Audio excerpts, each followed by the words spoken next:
capture is the technology they use to capture performances of actors and then translate that to 3D data that we then apply to our characters. There's a series of cameras set up in an array around the room. They're basically capturing markers that are set up at specific key points on the character to ensure that we have articulation at each joint.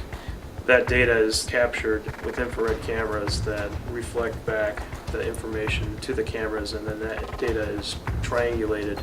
The talent we get are really true professionals. They've been doing acting and stunt work for many years, so they take direction really well. You just have to be a kid, I think. At the end of the day, you have to remember what it was like to be a little kid running through the woods playing, cops and robbers. It's just a matter of really thinking like a good actor and trying to say, how does this character carry themselves? What is it that's affecting their body as they move?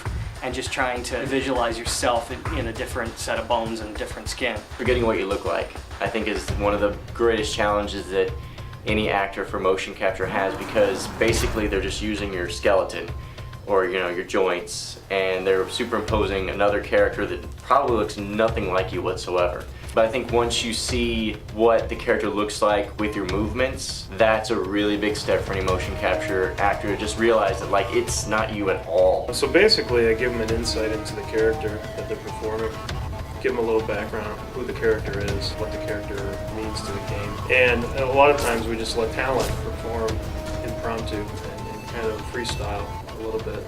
So we give them a lot of creative input on how they want to play the character. If I'm lucky, I know kind of what the game is about, what kind of characters I'm looking at before I go into the shoot. And honestly, I sit down and play a lot of video games the night before to try to get just a reference point of what it would be like to actually swing at these things. Motion capture is basically a tool for the animators to kind of push the limits of the animation.